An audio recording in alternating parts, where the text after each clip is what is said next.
Welcome, curious minds, back to the deep dive.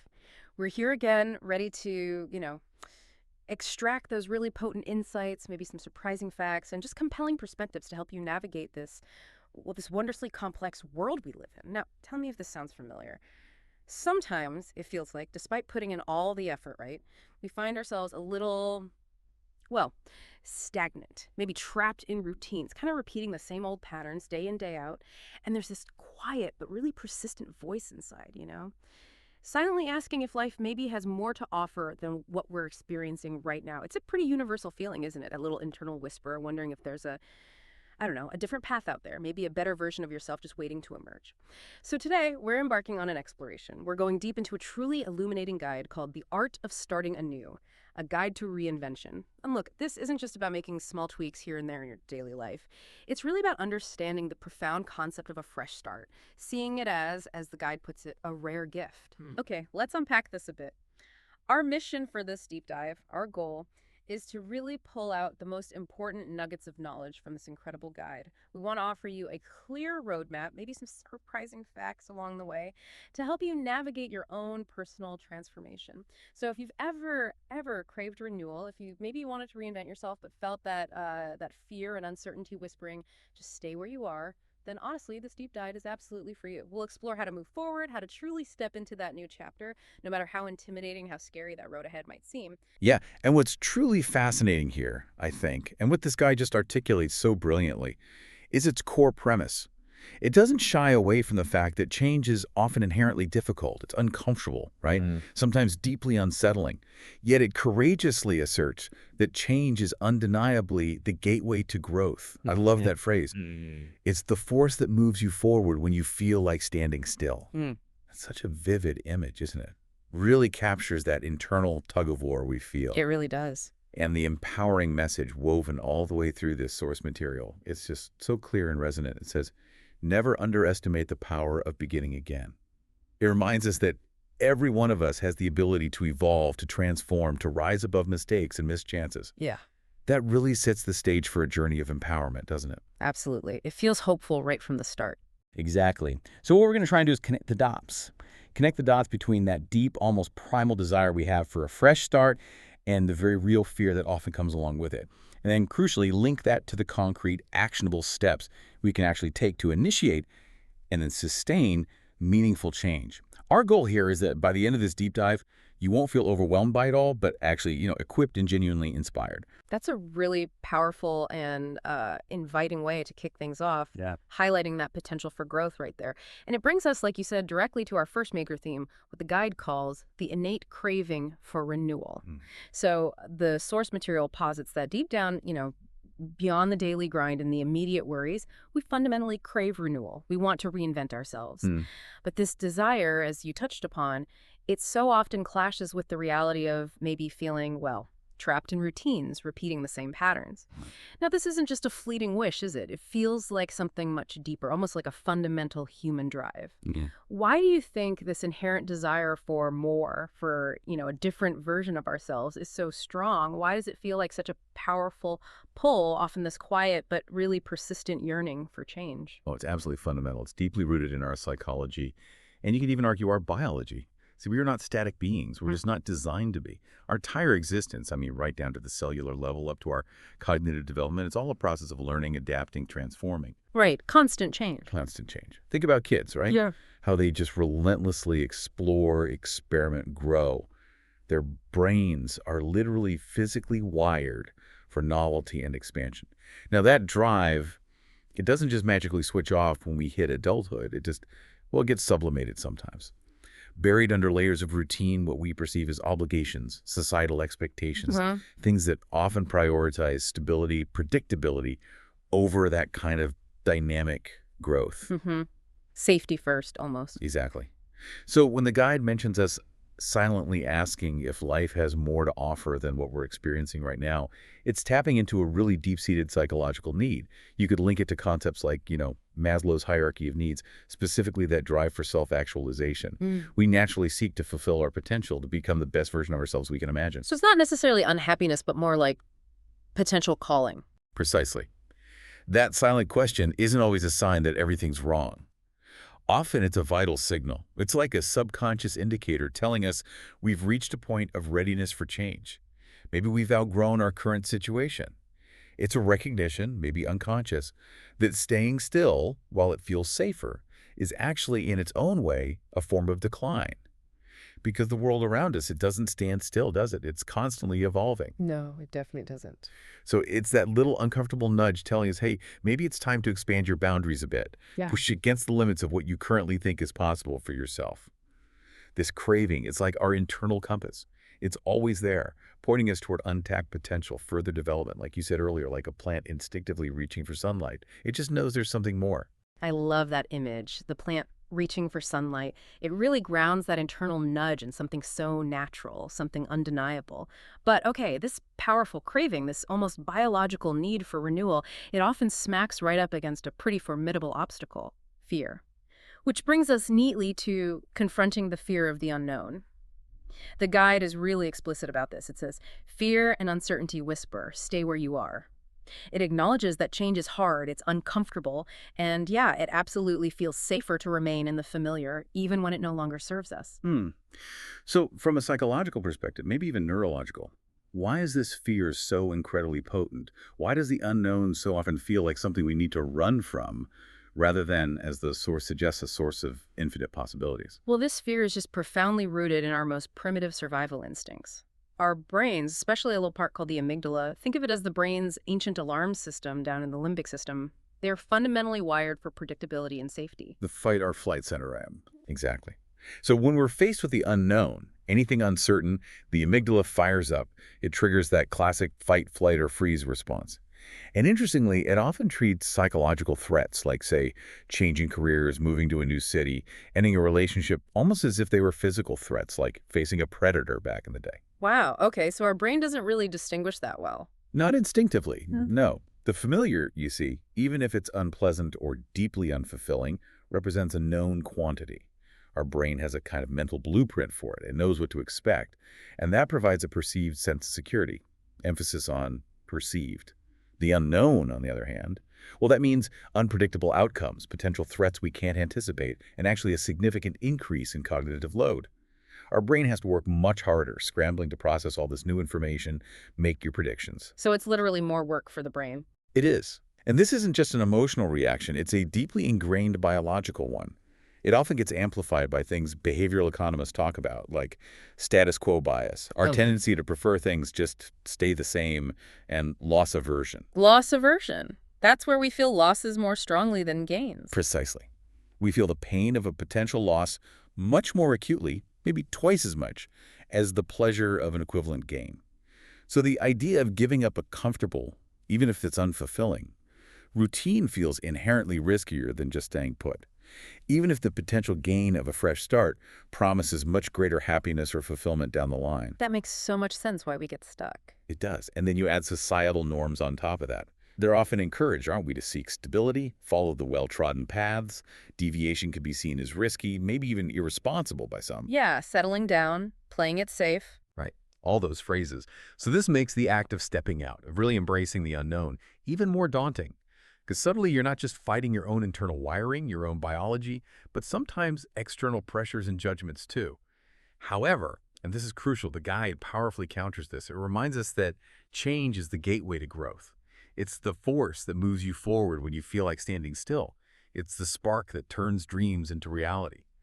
It's really about recognizing that, yes, the fear is real, it's natural, it's valid, but the potential rewards, the transformation that comes from pushing through it, are immense. That's a really critical distinction, isn't it? Understanding the fear is just normal. It's a natural, almost primal response. And then learning to work with that response rather than letting it paralyze us. So, okay, if fear is such a strong natural instinct, how do we even begin to move through it? Because I think a lot of us get stuck right there. We feel like we need this perfectly formed, detailed plan, right? Every single step mapped out before we can even contemplate beginning. But the guide offers a crucial insight here, something that speaks directly to this common hurdle. It says, You don't need to see the entire path. You just need to take the first step. Hmm. Huh. And it emphasizes that courage doesn't mean having all the answers. It means moving forward despite the unknown. Yeah. Is this idea, this feeling that you need the complete blueprint before starting, is that a common misconception you see? Oh, absolutely. It's probably one of the most common traps people fall into. Yeah. We could call it analysis paralysis, right? Yeah. Yeah, we all have. We convince ourselves, often very effectively, that we need this perfectly clear step-by-step blueprint, A to Z, before we dare take any action. But the guide is highlighting a really profound truth here. Life, and especially this kind of deep personal reinvention, it rarely, if ever, works that way. The past doesn't just reveal itself all at once in perfect clarity. More often than not, it reveals itself as you walk it, step by step. Okay, so the act of moving creates the clarity. In large part, yes. Taking that initial step, no matter how small, how seemingly insignificant it might feel at the time, is incredibly powerful. Because what it does is generate momentum. Think of it like driving a car to really dense fog at night. You can't see the entire road ahead, obviously not. But as you drive, your headlights illuminate just enough for the next few feet. Right. Just what you need right then. Exactly. And you have to trust that the road will continue beyond the headlights. And with each meter you cover, a little bit more the path ahead becomes visible. In psychological terms, each small action, each successful step, it builds confidence. It helps clarify your direction, often in surprising ways. And frequently, it unlocks new information, maybe new resources, or even connections with people that just weren't visible from your starting point, from that static position. This process is actually tied into our brain's neuroplasticity. Each successful small step literally creates new neural pathways. It reinforces the belief in your ability to change, to adapt, to handle the newness. So the guide assures us, with each step, the life you desire will begin to unfold.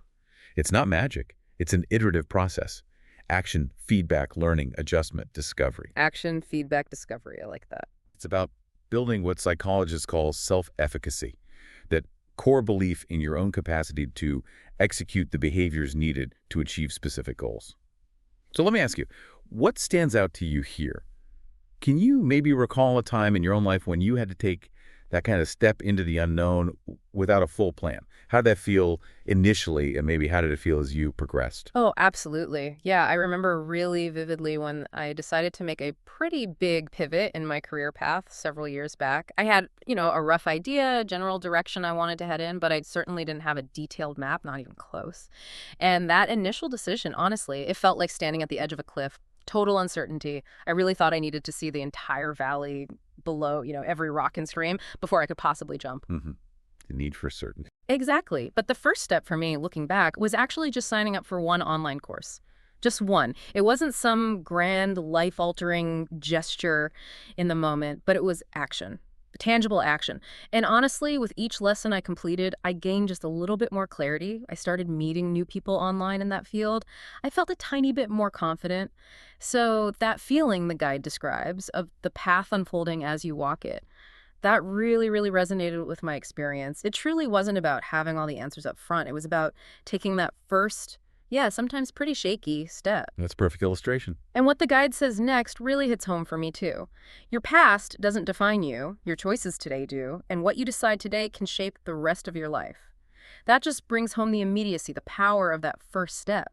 It's not just a physical action, is it? It's like a mental and emotional commitment to a whole new direction. Absolutely. A declaration of intent. Yeah, and then the guide kind of throws down the gauntlet, doesn't it? It asks really directly, maybe even a bit challengingly, every person who has ever risen from struggle has faced the same fears you feel now. The difference is they took that first step. So why not you? Wow. That's a powerful call to action, isn't it? Just reminding us of our shared humanity in facing change and the simple power of starting, which actually leads us directly to the next major hurdle we often face in this journey, the challenge of letting go of what's behind us. Okay, so we've talked about this deep, innate craving for renewal, and we've confronted that very real, very primal fear that often holds us back, keeps us stuck. Now, how do we actually begin the active process of liberating ourselves? The guide puts us right at what it calls the crossroads, choice and courage. It states really powerfully, right now, in this very moment, you stand at a crossroads. Not tomorrow, not next week, but right now. It says, the difference between those who stay stuck and those who rise lies in one thing, the courage to embrace change. It's framed as an invitation, really. An invitation to take that first step into the unknown with an open heart and an open mind. So, what does it really mean for this crossroads moment to be right now, to see it as a present decision, not something we put off until later? And how do we approach that choice with an open heart and an open mind, especially when, as we discussed, we're often conditioned to avoid risk and uncertainty? Yeah, the immediacy of right now, in this very moment, is incredibly crucial. Because what it does is it shatters one of the most common psychological traps we fall into, which is procrastination. Ah, yes. I'll start Monday. Exactly. Yeah. We tell ourselves, I'll start tomorrow, next week, when things calm down, when I have more money, when I have more time, when I have less stress. The list goes on, It's right? always a win. Always a win. But the guide is emphasizing that the opportunity for change, the potential for change, isn't some future event that depends on everything lining up perfectly externally. It's always available, right here in the present moment. And what it requires is an internal decision. It means taking agency. Understanding that true commitment to change begins with a conscious choice you make today, right now, irrespective of how chaotic or challenging your external circumstances might seem. This also clearly tackles that concept psychologists call temporal discounting, where we instinctively value immediate rewards much more highly than future rewards, even if the future ones are bigger. This makes us constantly defer difficult actions, even if we know they'll be hugely beneficial down the road. Right. The immediate comfort feels better than the future gain. Precisely. Now, approaching this crossroads with an open heart, what does that mean? I think it means letting go of cynicism, maybe old resentments, past hurts that might be making us resistant to even considering new possibilities. It's about cultivating a sense of what we might call psychological flexibility, being receptive to whatever might emerge without having a rigid, fixed expectation of exactly how it should look or unfold. It means allowing ourselves to be vulnerable, acknowledging the discomfort, the uncertainty of change, but still choosing to move forward anyway. Okay, so open heart is about emotional readiness, flexibility. What about open mind? An open mind is about shedding those preconceived notions we carry. Being willing to genuinely challenge your existing beliefs about yourself, about the world, about what's possible. It means accepting that your current understanding might be incomplete, maybe even wrong in some areas. It requires a degree of intellectual humility, a real curiosity, understanding that new perspectives aren't just helpful, they're often absolutely necessary for significant growth. Intellectual humility. I like that. Yeah. This combination, open heart and open mind, it allows us to truly engage with uncertainty, not as this terrifying threat we have to avoid at all costs, but potentially as fertile ground. Fertile ground for innovation, for learning, for profound self-discovery. Yeah. It's about actively choosing to become a student of your own life again, ready to learn. That's a really different way of looking at uncertainty, not as a void, but as potential. Fertile ground. The guide then poses some really direct, quite powerful questions right to us, to you listening, right at this crossroads moment. So I'll just pose them now, maybe for you to just sit with for a second. Are you ready to break free from the past? Are you truly ready to release the weight that has been holding you down? Are you ready to embrace uncertainty with confidence and courage? These questions, they feel less about needing an immediate yes or no answer out loud and more about sparking an internal reckoning, don't they? They ask us to really confront our own readiness, our own willingness. Absolutely. They're not rhetorical flourishes for casual listening. They are absolutely invitations for deep self-reflection. They're designed to catalyze that internal commitment, prompting you to confront your own resistance and to acknowledge the very real weight, as the guide puts it, that the past can impose on our present. Yeah, that weight can feel heavy. It really can. And you're right, this leads directly into the next critical piece, redefining your relationship with the past. And the guide makes a vital distinction here, one that I think many people miss when they think about reinvention. It says, building a new life doesn't mean changing who you are at your core, your fundamental values, your innate personality traits. Instead, it's about shedding the weight of old limitations, breaking free from what no longer serves you. This distinction is incredibly important, I think. Why is it so important? Because it prevents us from feeling like we have to somehow erase our entire identity, deny all our past experiences, pretend we're someone completely different, which is impossible and frankly undesirable. It's not about erasure, it's about refinement, evolution. Okay, so it's not about becoming a blank slate, but maybe cleaning the slate. That's a good way to put it. These old limitations the guide talks about, they often manifest as these deeply ingrained beliefs we hold about ourselves. Things like, I'm not smart enough, I'm not creative, I always fail at relationships. Or they can be habitual reactions, maybe patterns of avoidance, defensiveness when challenged, or even just outdated self-perceptions based on past failures or external labels that people put on us years ago that we've just carried around ever since. Why do we cling to them so tightly if they limit us? Because they're familiar. Paradoxically, they offer a certain kind of psychological safety, a predictable narrative about who we are and how the world works, even if that safety has become a cage that actively stifles our growth. The comfort zone cage. Exactly. These limitations become part of our comfort zone, ironically, making us resist even positive change because it feels unfamiliar and therefore unsafe. Now, if we connect this to the bigger picture, the guide expands on this idea that resisting change actually goes against the fundamental flow of life itself. It points out, quite beautifully, life itself is change. Seasons shift, people grow. So why resist what is natural? That's a powerful point. We see change everywhere else. Everywhere. This isn't just some poetic observation, it's a profound truth. It echoes principles you find in biology, even physics, constant flux. So resisting this natural current of change, it often makes our journey more difficult, not easier. It's like trying to swim upstream against a really strong current instead of learning how to navigate with the river, maybe embracing its unexpected turns and new directions. That takes a lot less energy, navigating with the current. Way less energy. The guide states it simply. The truth is simple. Change is inevitable, but the power lies in how you respond to it. See, that statement empowers us. It shifts us from being passive victims of circumstance to becoming active participants in our own evolution. It emphasizes that the past is over, the chapter has been written, and no matter how much we replay it in our minds, we cannot change it. We just can't. But it continues, what we can change is this moment and every moment that follows. That's a truly liberating thought, isn't it? It shifts our entire focus from what was to what can be. It really is liberating. It takes the power away from the unchangeable past and puts it right here, right now. And okay, one of the heaviest pieces of that weight from the past, as the guide calls it, often comes from those unaddressed emotional burdens, right? Those lingering feelings that subtly or maybe not so subtly shape our present actions and reactions. This is where the transformative power of forgiveness comes into play. The guide states that often it's our emotional attachments that keep us stuck: heartbreak, failure, disappointment, regret, or even nostalgia for the way things used to be. That last one is interesting too, nostalgia. And it advocates that forgiveness is essential, not necessarily for others, for you. How do these powerful emotions, these deep attachments, actually physically almost chain you to the past? And why is forgiveness, as the guide puts it, primarily a self-liberating act, not necessarily about condoning or excusing what happened? Well, these powerful emotions, things like prolonged heartbreak, deep regret, simmering anger, resentment, they don't just feel bad. They literally create deep, well-worn neural pathways in our brains. They carve grooves. Each time we replay a past hurtful event in our minds, each time we re-experience the pain or retell ourselves that familiar narrative of victimhood or failure, we're essentially reinforcing those pathways. We're strengthening them. Like walking the same path in the woods over and over. Exactly like that. The more you walk it, the clearer and easier that path becomes to traverse. Almost automatic.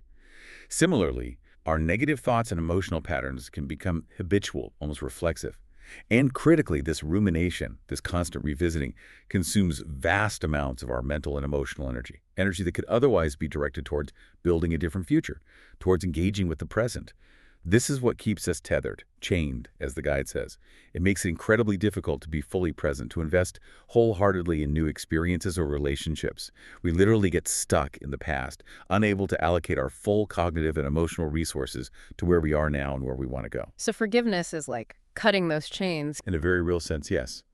And the guide's emphasis on forgiveness as a self-liberating act is so crucial because it cuts through a really common misconception. Forgiveness isn't primarily about excusing the behavior of someone who hurt you. It's not about minimizing a genuinely painful event or pretending it didn't happen or letting someone off the hook. Rather, it's about making a conscious, often very difficult decision to release the emotional burden that you've been carrying.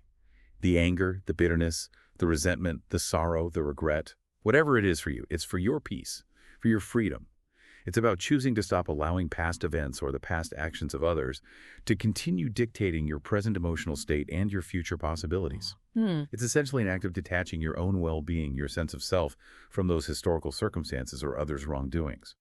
It's about reclaiming your internal locus of control over your own emotional landscape.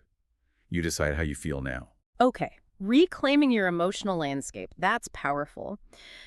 But here's where it gets really interesting, and maybe, I think for many people, the most challenging part of this whole process. This idea of forgiving yourself. The guide explicitly states forgiving yourself matters just as much. Why is that just as crucial, sometimes maybe even more crucial than forgiving others, according to this source? And how does it tie into those old, often self-limiting stories we tell ourselves about who we are? Because, let's be honest, for many of us, that inner critic can be far louder and far harsher than any external judgment we might face. You've absolutely hit on a profoundly important point there. Forgiving yourself is, in many ways, the deeper work. It can be even more challenging, and yet it is absolutely essential for true liberation. We are, so often, our own harshest critics, aren't we? And the internal narratives, the stories we construct around our own mistakes, our perceived failures, our missed opportunities, these can be far more damaging and pervasive in the long run than any judgment coming from the outside. Definitely. We live with that voice 24/7. Exactly. When we hold on to self-blame or guilt or deep shame, we create and perpetuate these old stories about ourselves. Stories like, I'm just not good enough. I'll never succeed at this. I don't really deserve happiness. I always mess things